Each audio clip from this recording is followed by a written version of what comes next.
오늘 우리에게 주시는 하나님의 말씀은 에베소서 5장 16절부터 19절까지 함께 봉독하도록 하겠습니다.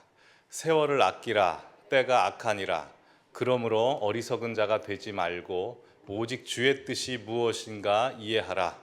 술 취하지 말라. 이는 방탕한 것이니 오직 성령으로 충만함을 받으라. 시와 찬송과 신령한 노래들로 서로 화답하며 너의 마음으로 주께 노래하며 찬송하며, 여기까지 하겠습니다. 이번 주에 주시는 하나님의 말씀 함께 봉독하도록 하겠습니다. 주께서 일어나사 시온을 긍휼히 여기시리니 지금은 그에게 은혜를 베푸실 때라. 정한 기한이 다가옴이니이다. 아멘.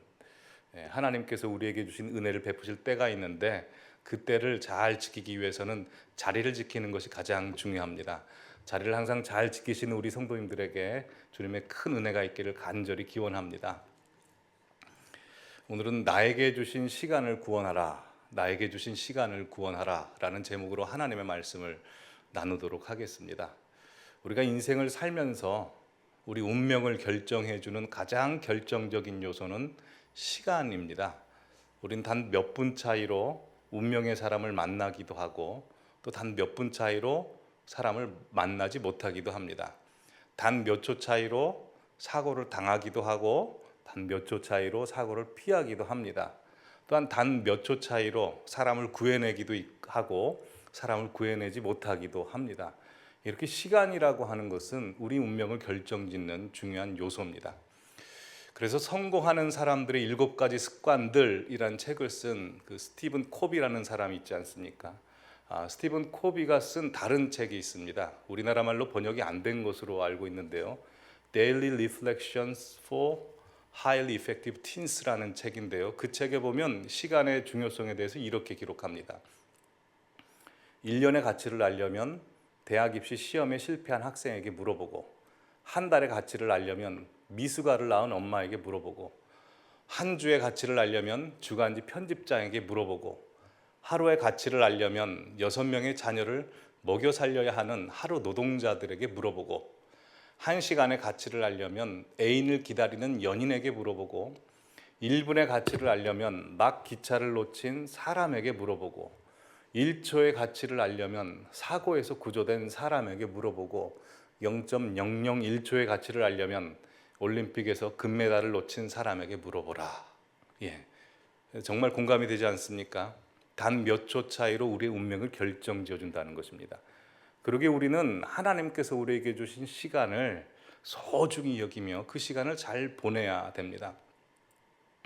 그러나 하나님께서 우리에게 주시는 1년, 한 달, 하루, 1시간, 1분, 1초는 다 동일하게 주어져 있지만 그 동일한 시간을 모두 다 같이 동일한 가치, 동일한 의미를 만들어내며 사는 것은 아닙니다.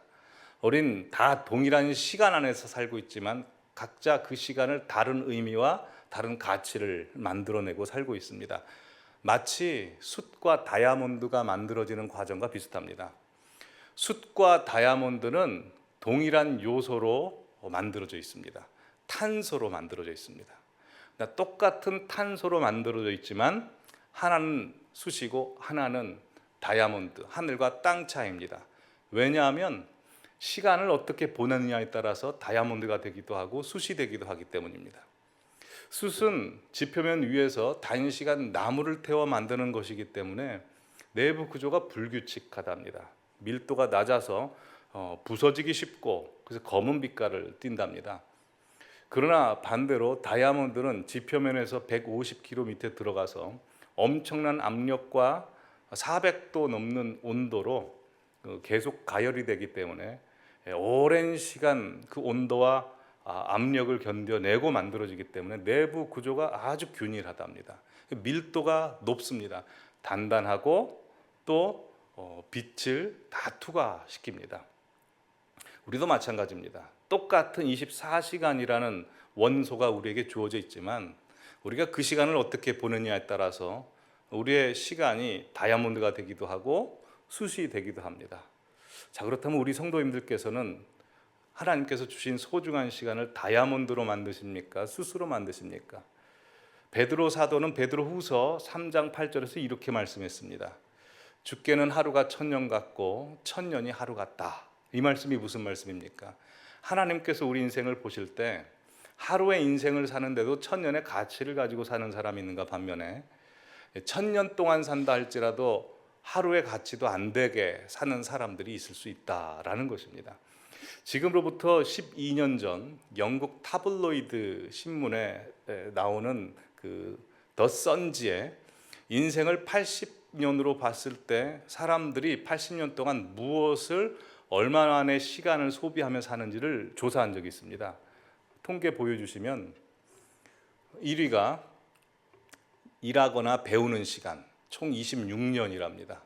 2위가 잠자는 시간 25년. 일하는 시간과 잠자는 시간을 둘 다 합쳐보면 64%나 됩니다. 그리고 TV 보는 시간이 10년, 먹는 시간, 간식 먹는 시간 6년, 전화 받는 시간 4년, 화장실 가는 시간 3년 해서 쭉 이렇게 기록을 해놨습니다. 이 통계 조사는 12년 전에 영국에서 이제 한 것이기 때문에 요즘과는 좀 다를 수 있습니다. 요즘처럼 스마트폰을 보는 시대, 또 가족들과 함께하는 시간, 그리고 나중에 말년에 병들어서 병원에서 보내는 시간까지 합치면 조금 다를 것입니다. 우리 성도님들께서는 지금까지 인생을 살아오시면서 무엇을 얼마만큼 시간을 소비하며 보내셨습니까? 근데 중요한 것은 우리 모두 다 천국에 가면 천사가 우리가 이 땅에서 산 시간 통계표로 갖고 올 겁니다. 그 통계표 안에는 이런 항목이 있을 것 같습니다. 하나님과 예수님을 생각하며 산 시간은 얼마인가? 성령 충만했던 시간 얼마고, 예배드리고 기도하고 말씀 읽었던 시간은 얼마인가? 또한 예수님과 함께 동행했던 시간은 얼마고, 하나님께서 허락하신 고난의 터널을 통과할 때 인내하고 그 자리를 지켰던 시간은 얼마인가? 이런 시간들이 기록될 것 같다는 생각이 듭니다. 우리 성도님들은 그 시간표에, 그 항목에 얼마만큼 기록되기를 바랍니까? 원하기는 저와 우리 모든 성도님들의 시간표에 찬송가 가사처럼 밤에나 낮에나 주님 생각, 잘 때나 깰 때나 주님 함께 하셨네 라고 기록되기를 간절히 기원합니다. 근데 사실 그러기 쉽지 않습니다. 왜냐하면 이 세상의 시간이 우리를 그렇게 살게 해주지 않기 때문에 그렇습니다. 오늘 설교 제목이 무엇입니까? 오늘 설교 제목은 나에게 주신 시간을 구원하라 입니다. 방송 딱 띄워주네요. 센스가 있어가지고 나에게 주신 시간을 구원하라 라는 제목의 전제가 무엇일까요? 우리의 시간이 구원받지 못했다는 것이죠. 이 말이 무슨 말일까요? 하나님께서 이 세상을 창조하실 때 가장 먼저 창조하신 것은 시간이었습니다.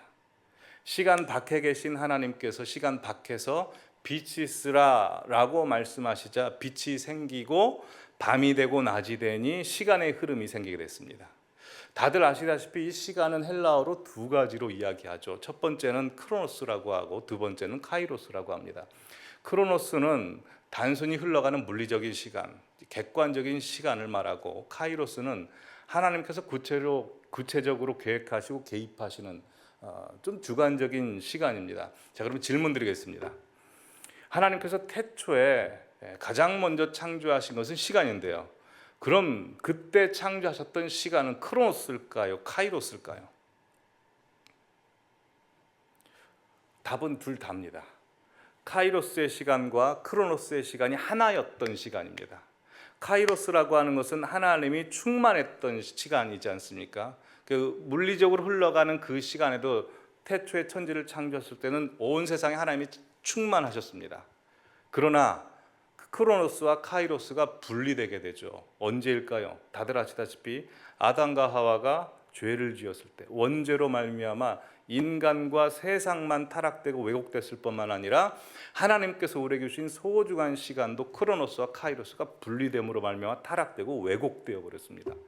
그래서 오늘 본문 5장 16절 마지막 부분 보시면 때가 악하니라 라고 되어 있는데 이 때가 크로노스입니다. 시간이 구원받지 못하게 되었다라는 말씀입니다.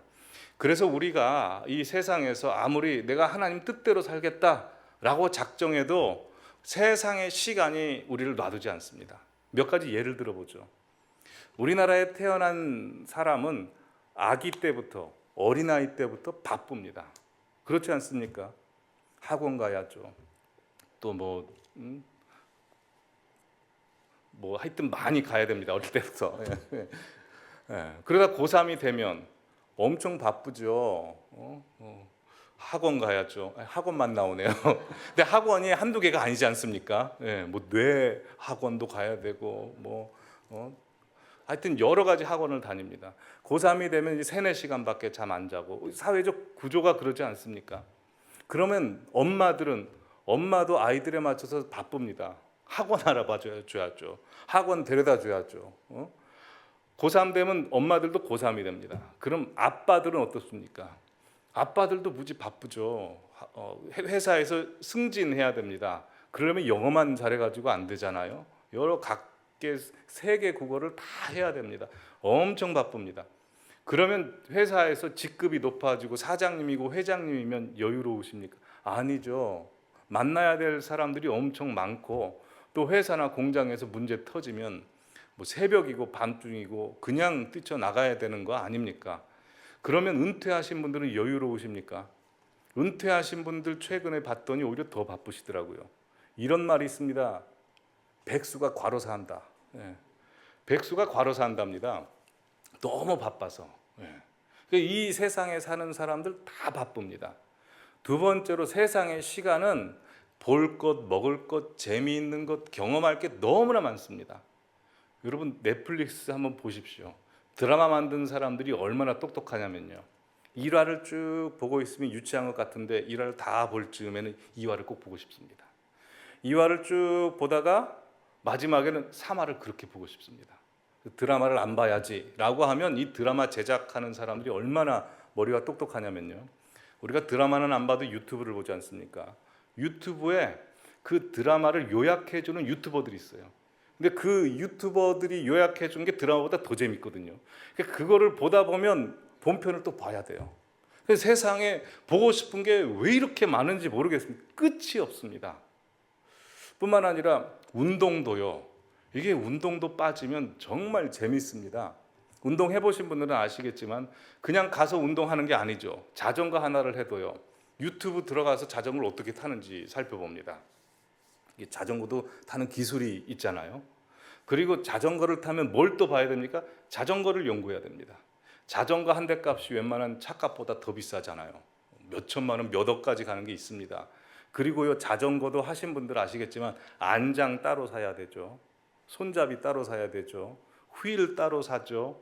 장갑, 하이바, 안경, 복장, 그 자전거 타는 사람 신발도 있습니다. 그런 거 하나에도 다 빠져 시간을 보내요. 그렇지 않습니까? 여행은 또 그렇지 않습니까? 그러게 우리 성도님들께서 일주일 동안 사신 삶을 한번 보시죠. 분명히 주일날 이번 일주일간은 내가 주님한테 온전히 드려야 되겠다라고 작정하셨을 겁니다. 근데 지난 일주일 동안의 시간들을 보면 사단이 훔쳐간 게 굉장히 많습니다. 시대가 구원받지 못했고 시간이 구원받지 못했기 때문입니다. 그래서 사단이 우리의 시간들을 훔쳐가니까 사도 바울이 에베소 5장 16절에 이렇게 말씀합니다. 세월을 아끼라. 때가 악하니라. 이 세월은 카이로스입니다. 아끼라는 뭡니까? 엑사고라존데 건전하다, 구원하다. 시간을 구원하라 라고 되어 있습니다. 그래서 이 본문을 킹 제임스 버전에서 이렇게 됩니다. Redeeming the time. 시간을 구원하라 라고 그렇게 되어 있습니다. 자, 그러면 시간을 구원한다는 게 무슨 말씀일까요? 시간을 구원한다는 것은 아까 전에 말씀드렸다시피 하나님이 만드신 카이로스와 크로노스가 하나였던 시간이 분리된 게 이제 구원받지 못한 시간입니다. 그러게 구원받게 하기 위해서는 크로노스와 카이로스가 하나가 되어야 되겠죠. 크로노스와 카이로스가 하나가 되게 하는 방법은 무엇일까요? 이건 우리가 못합니다. 예수님입니다. 에베소 2장에 보시면 하늘과 땅을 통일시키는 분, 하나님과 죄인인 우리를 통일시키는 분, 유대인과 이방인을 통일시키는 분이 오직 예수님입니다. 크로노스의 시간과 카이로스의 시간을 하나로 만드시는 분이 우리 예수님입니다. 그래서 예수님과 함께 사는 삶을 NIV 버전은 세월을 아끼라를 이렇게 번역했습니다. Making the most of every opportunity. 나에게 주신 모든 시간이 하나님께서 나에게 주신 기회인데 그 기회를 최고로 만들어라. ESV 버전도 Making the best use of the time. 우리에게 주신 시간을 최고로 사용하라 라고 그렇게 말씀하고 있습니다. 그래서 오늘 본문을 통해서 하나님께서 우리에게 주신 시간을 어떻게 건져내고 구원할 수 있는지, 카이로스의 시간과 크로노스의 시간이 언제 합일이 되고 그래서 하나님께 최선으로 최고로 드릴 수 있는 시간인지 오늘 본문에서 말씀하고 있는 세 가지를 함께 나누도록 하겠습니다. 첫 번째로 하나님께서 우리에게 주신 소중한 시간을 구원해내는 방법은 우리 앞에 있는 모든 시간을 하나님의 뜻이 무엇인지를 여쭤보고 분별하여 사는 것입니다. 오늘 보면 17절 다 함께 읽겠습니다. 그러므로 어리석은 자가 되지 말고 오직 주의 뜻이 무엇인가 이해하라. 자, 이 말을 반대로 하면 오직 주의 뜻이 무엇인가 이해하지 않으면 어떤 사람이 되는 겁니까? 어리석은 사람이 되는 것입니다. 그러기에 하나님께서 우리에게 주신 모든 시간은 다 기회인데 내가 기회가 왔다고 해서 내가 보기에 내가 판단해서 좋다라고 해서 덜썩 잡지 말라는 겁니다. 아무리 좋아도 이게 하나님의 뜻인지, 하나님 내가 가야 됩니까? 그 사람과 함께 해야 됩니까? 아니면 말을 해야 됩니까?를 항상 여쭤보라는 말씀입니다. 다윗은 다들 아시다시피 무슨 일마다 하나님 앞에 여쭙습니다. 전쟁해야 될까요? 말아야 될까요? 그러나 사울은 여쭙질 않았습니다. 급했습니다. 요나서를 보시면 이렇게 되어 있습니다. 요나서 1장에 하나님께서 요나에게 너는 니느웨에 가서 하나님의 말씀을 전파하라. 그러나 요나는 그 말씀 듣기 싫었습니다. 하나님의 낯을 피하여 반대편 다시스로 가기 위해서 요빠라는 항구에 갔는데 요나서 1장 3절에 뭐라고 기록되어 있냐면 아주 신기하게도 마침 그때 다시스로 가는 배가 요빠 항구에 있었다라고 되어 있습니다. 여러분 이건 보통 본문이 아닙니다. 요빠 항구에 다시스로 가는 배가 있었다는 것은 요즘처럼 뭐 지하철 5분 만에 오던 그런 시대가 아닙니다. 6개월마나 있었든지 아니면 뭐 1년마다 있었던 배였을 겁니다. 근데 때마침 다시스로 가는 배가 있었다는 겁니다. 전에도 말씀드렸다시피 우리가 하나님 앞에 불순종하기로 작정하면 불순종의 길이 열린다고 하지 않았습니까? 실제로 길이 열립니다. 그 길이 열려서 가보신 분들은 아시겠지만 그 불순종의 길이 열렸을 때 불순종의 길이 열렸다고 생각하는 사람 안 사람도 없습니다. 아, 하나님께서 내 뜻을 받아주셨구나, 나에게 기회를 주신구나 라고 생각을 해서 그 길을 걸어가게 됩니다. 오늘 요나도 그랬을 겁니다. 그래서 요나는 하나님께 묻질 않습니다. 그냥 타버리죠. 탔더니 무슨 일이 벌어집니까? 폭풍우가 나고 결국 선원들에 의해서 배에서 빠뜨려져 바다에 들어가 큰 물고기 안에 갇히게 됩니다. 물론 하나님께서 요나를 포기하지 않고 그를 순종하는 사람을 만들기 위해서 하나님의 열심으로 이끄셔서 그가 순종하게 됐긴 했지만, 그러나 이미 하나님의 사랑을 입은 우리 입장에서 내 뜻과 또한 하나님 뜻이 충돌될 때 누구 뜻을 따라야 됩니까? 하나님 뜻을 따라야죠. 그러기 위해서는 우리 앞에 놓인 좋아 보이는 것들, 내가 기회라고 생각되는 모든 것들 앞에서 이게 하나님 뜻인가를 물어봐야 된다는 것입니다. 여러분 나이가 들면 들수록 세월이 너무 빨리 지나간다고 생각되지 않으십니까? 근데 이게 과학적으로 증명이 됐습니다. 맹건 미국의 박사가 20대 그리고 45세 그리고 65세이신 분들을 모아가지고 3초를 추정하게 했습니다. 그랬더니 20대인 사람들은 3초 3 평균적으로 그때를 3초라고 생각했고 45세인 사람들은 3초 16초 그때가 3초라고 생각했고요. 또 65세 되신 분들은 3분 45초가 됐을 때 3분이라고 생각했다는 겁니다. 자기 안에 돌아가는 생체 시계가 너무나 느리기 때문에 세상이 너무 빨리빨리 지나가는 것처럼 느낀다는 겁니다. 왜냐하면 첫 번째로 호르몬 분비가 잘 안 돼서 그렇답니다. 도파민이 분비가 돼야 되는데 새로운 것을 봐도 새롭다고 느껴지지도 않고 또 몸이 그렇게 힘드니까 도파민이 분출이 안 되는 겁니다. 두 번째는 이제 망원경 효과랍니다. 망원경은 그 산이 가까이서 보이지 않습니까? 그러게 과거에 자신에게 의미 있었던 일, 굉장히 충격적인 일이 너무나 가깝게 현실과 느껴지기 때문에 세월이 너무나 빠르다고 느끼는 거죠. 근데 심리학 용어에 회상 효과라는 말이 있습니다. 회상 효과. 기억 속에 저장된 내용이 많으면 시간이 길게 느껴지고 기억할 수 있는 내용이 적으면 삶이 짧게 느껴지는 현상이라는 겁니다. 그러니 날마다 이제 살면서 나이가 들수록 새로운 것이 없으니 도파민도 분출이 안 되고 그냥 무의미하게 지나가기 때문에 시간이 너무 빠르다고 느껴지는 겁니다. 그러기에 반대로 우리가 삶을 의미 있게 살면, 감탄하고 경탄하며 살면 세월이 그렇게 빠르다고 느껴지지 않게 되겠지요.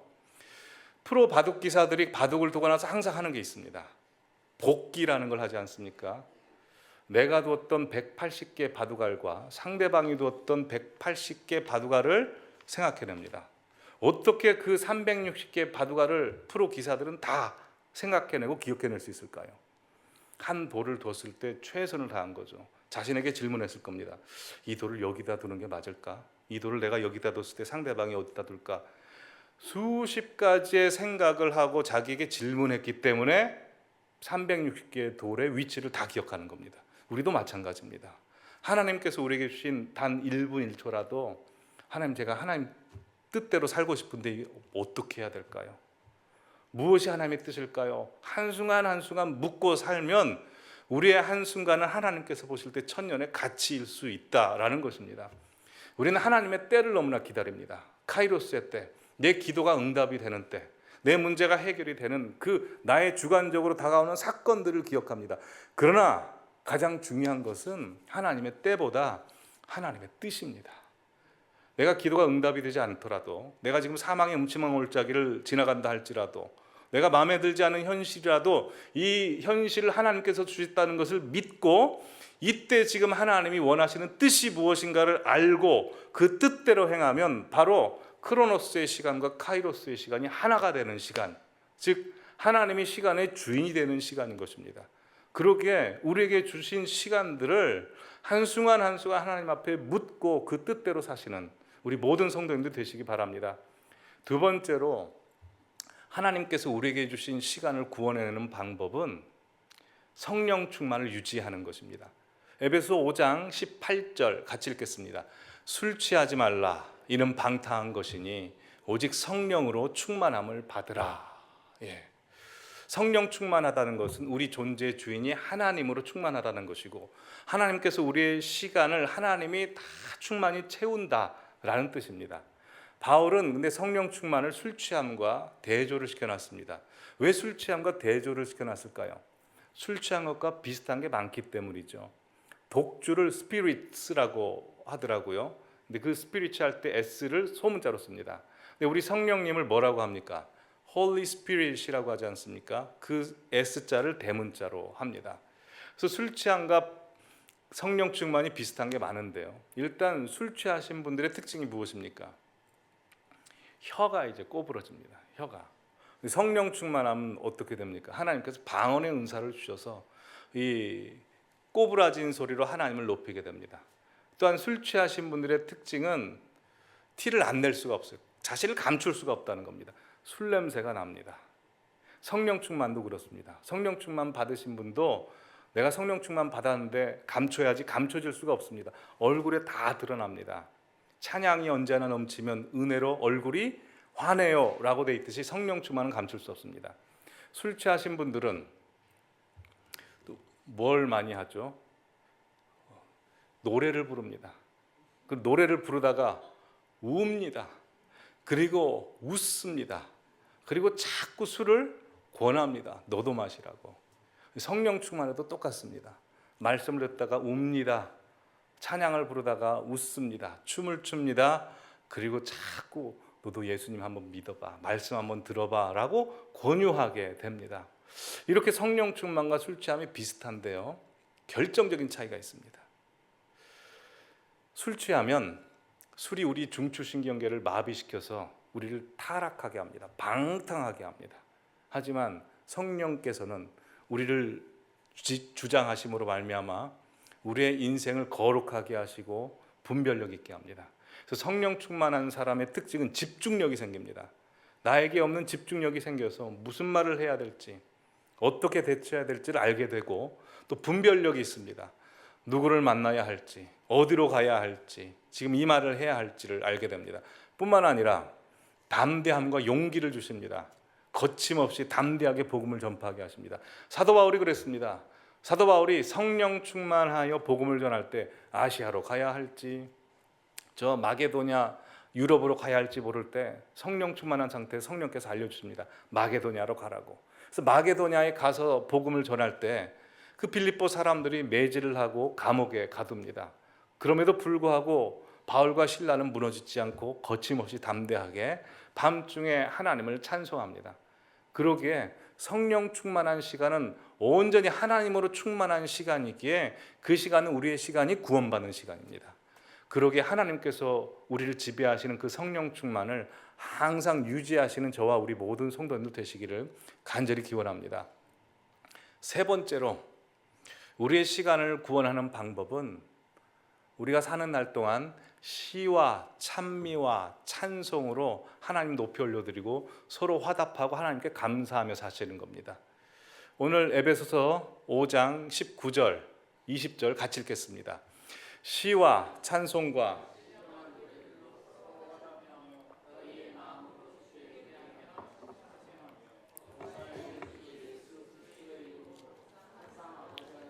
감사하며.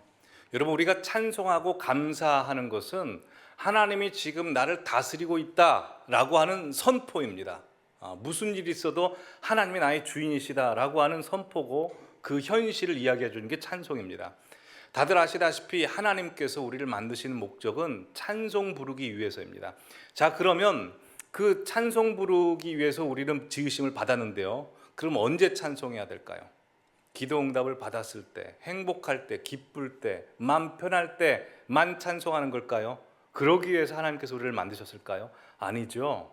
당연히 그때로 찬송하고, 기쁘지 않아도, 내 마음에 들지 않아도, 음침한 골짜기를 걸어가도, 힘들어도, 눈물이 나도, 기도 응답이 아직 이루어지지 않고 지연되더라도 그때도 찬송을 부르는 것이 우리의 사명이고 하나님께서 우리에게 주신 목적입니다. 그러게 그때도 찬송한다는 것은 내가 마음에 들지 않는 현실이고 힘든 현실이라 할지라도 하나님 지금 나를 다스리고 계신다, 이 땅을 다스리고 계신다 라고 하는 선포입니다. 크리스마스 주간을 맞이해서 우리 교회에서 하나님의 스케치북이라는 전시회를 하게 되었습니다. 저는 하나님께서 계획하시고 하나님께서 만드신 행사라고 저는 응답을 받았습니다. 이 하나님의 스케치북이라는 행사, 성경 구절, 주제 구절이 뭔지 아십니까? 아까 본 말씀입니다. 시와 찬미와 신령한 노래들로 서로 화답하고 하나님 찬양하는 것, 에베소 5장 19절 말씀입니다. 그래서 많은 성도님들께서 하나님께 받은 은혜, 또한 하나님을 높이고자 하는 마음을 시와 그림과 사진과 여러 작품들에게 녹여내서 전시를 해주고 그렇게 우리에게 주었습니다. 참 하나하나 사연들이 있고 은혜가 넘칩니다. 특별히 어린아이에서부터 시작해서 또 프로 예술인들 분들까지 전시를 어디에 하느냐 상관없이 겸손하게 하나님 높이고자 하는 마음으로 내주셔서 감사드립니다. 한 작품을 보면서 하나님께 주신 은혜가 무엇이고 또 그와 연관되는 말씀이 무엇인지를 저는 충분히 묵상하고 이해할 수 있어서 사실 큐레이터 하라고 해도 할 수 있을 것 같습니다.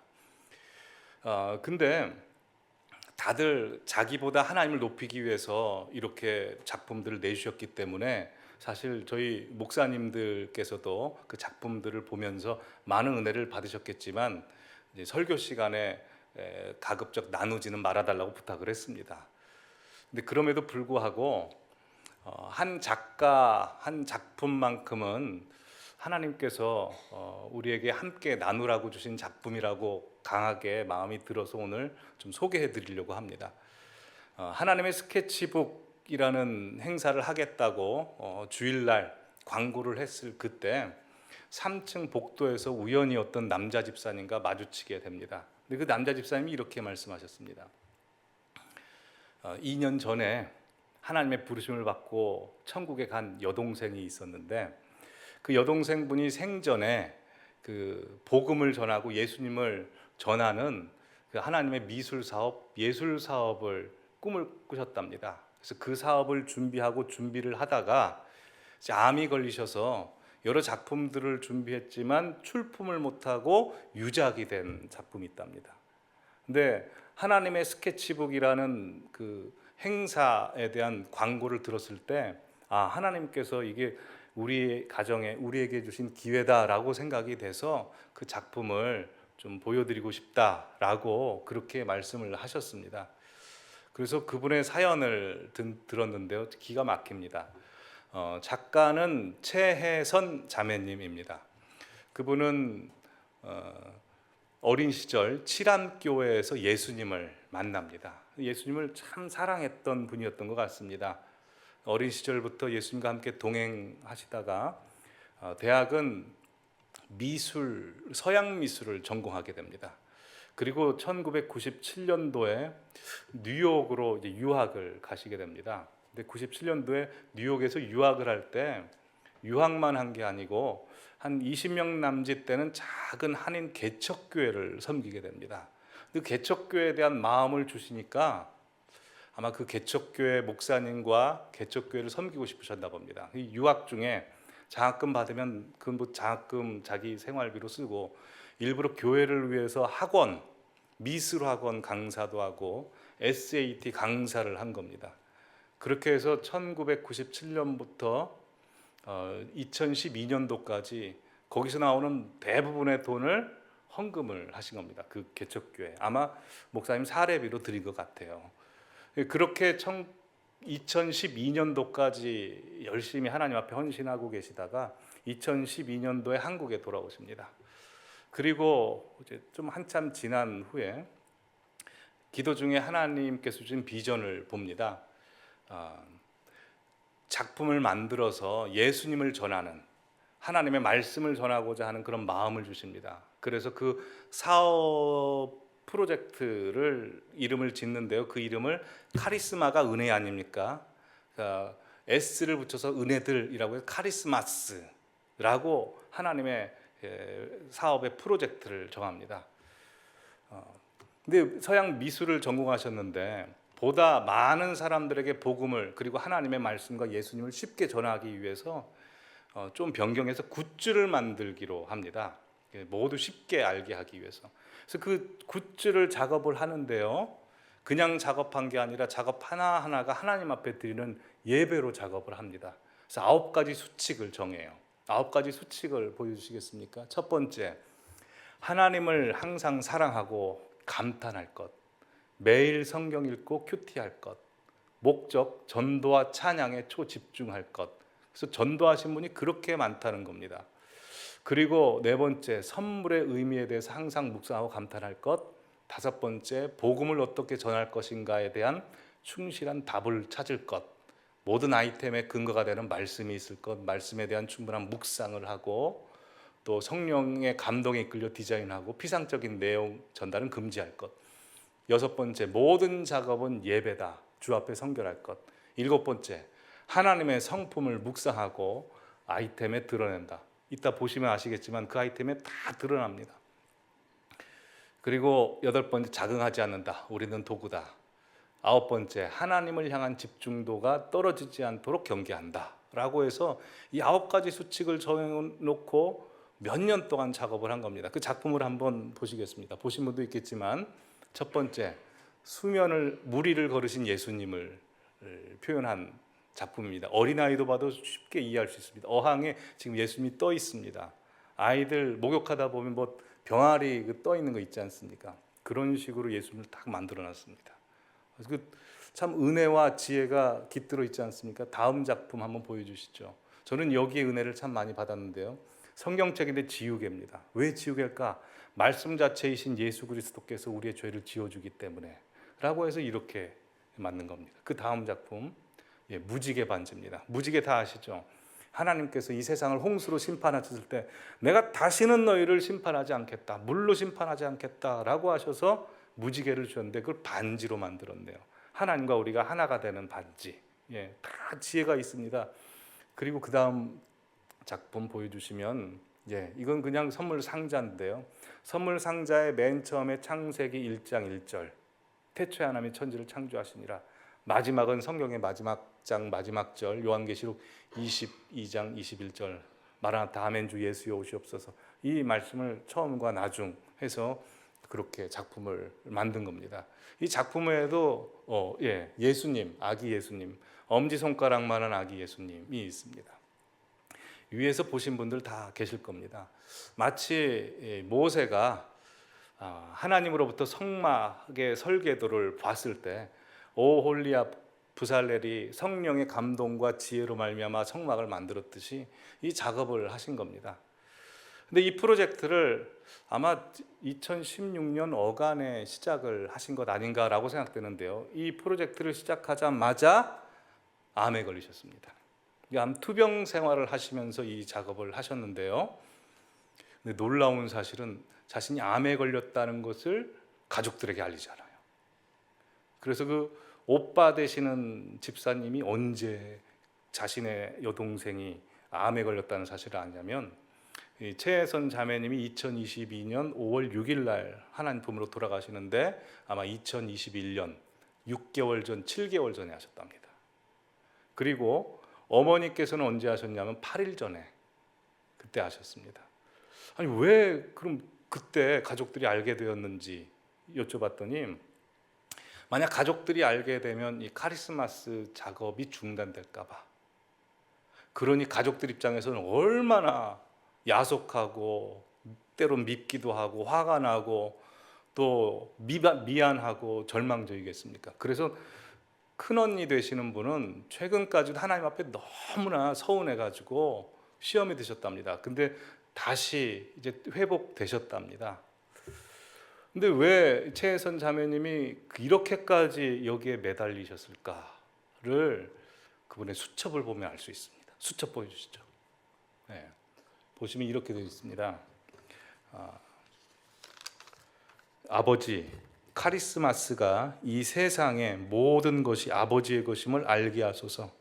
아버지여, 아버지의 아름다우심과 그 영광이 나의 전부입니다. 다음 장도 보시면 이 글이 이렇습니다. 투병 생활 중에 적은 겁니다.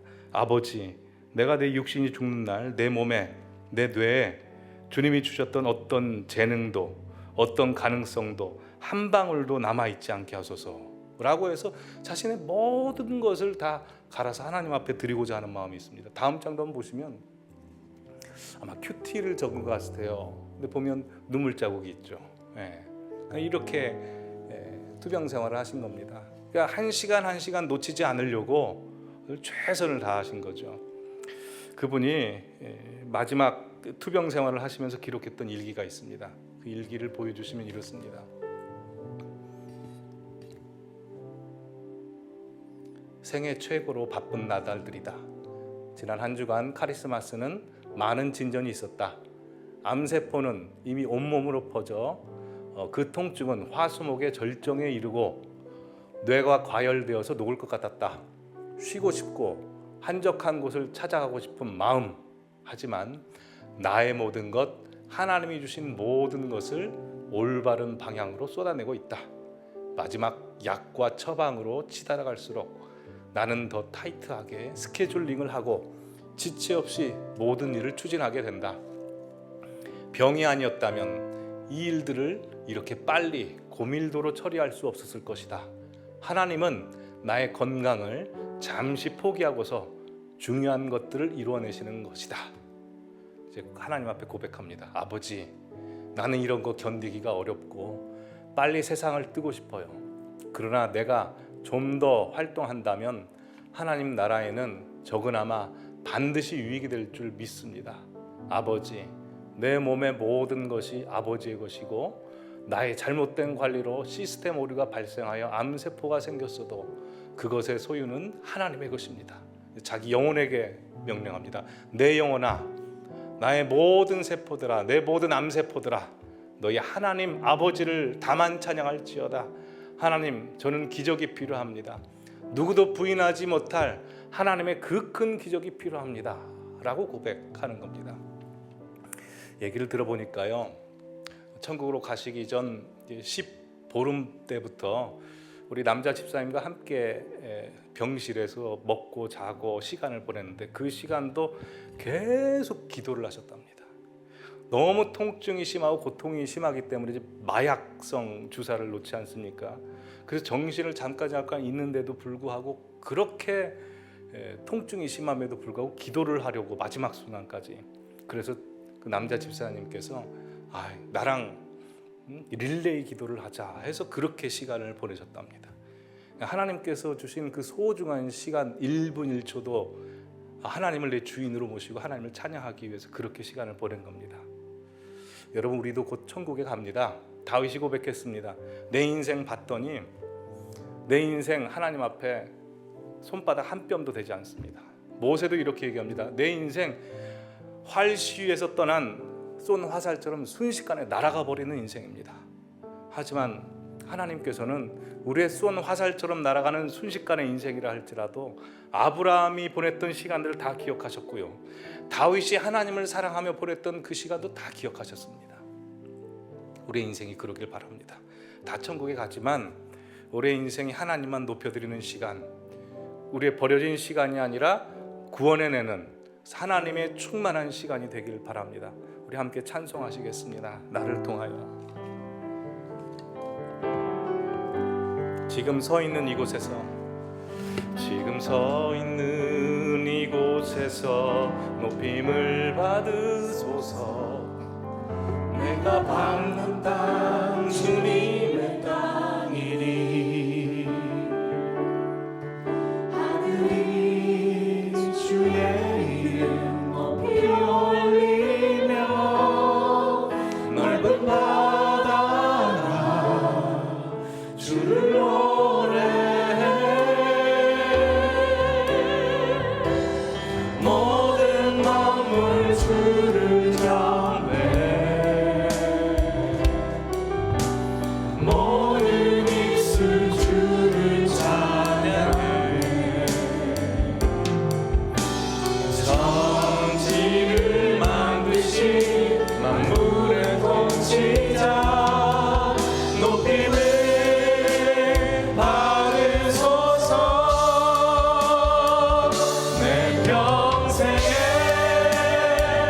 주의 이름 높이며 어느 곳에서든지 주님을 예배하리라. 내가 받는 모든 땅 아버지의 영광이 선포되야 하리. 찬양하며 주님을 예배할 때 하늘 가득한 주의 영광 보리라. 나를 통하여 나의 입술을 인하여 주의 이름 높임을 받으소서. 지금 서 있는 이곳에서 높임을 받으소서. 내가 받는 땅 주님의 땅이니 하늘이 주의 이름 높이 올리며 넓은 바다가 주를 노래해. 모든 만물 주를 경배해. 모든 입술 주를 찬양해. 천지를 만드신 만물의 통치자 높임을 받으소서. 내 평생에 주의 이름 높이며 어느 곳에서든지 주님을 예배하리라. 내가 받는 모든 땅 아버지의 영광이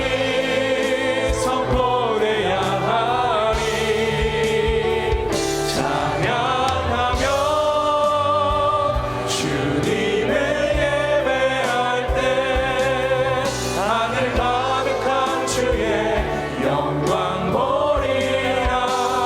나를 통하여 나의 입술을 인하여 주의 이름 높임을 받으소서. 내 평생에 주의 이름 높이며 어느 곳에서든지 주님을 예배하리라.